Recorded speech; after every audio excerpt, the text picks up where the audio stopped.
तो यहाँ पर भगवान स्वयं बता रहे हैं कि मैं किस त्याग के पक्ष में हूँ, मैं किसे त्याग मानता हूँ, कौन सा त्याग है जो वास्तविक में त्याग है। श्री कृष्ण कहते हैं त्याग तो ये सब भी है, पर यहाँ पर भगवान ने जब कहा वास्तविक में त्याग है,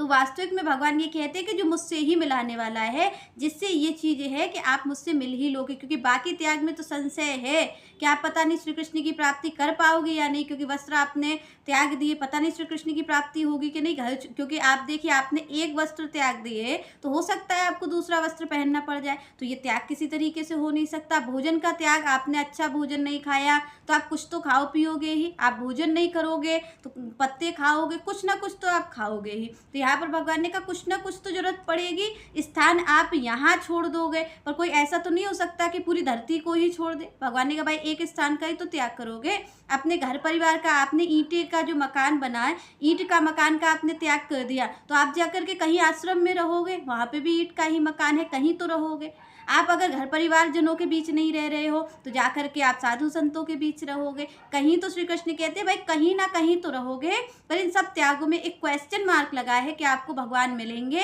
या नहीं मिलेंगे।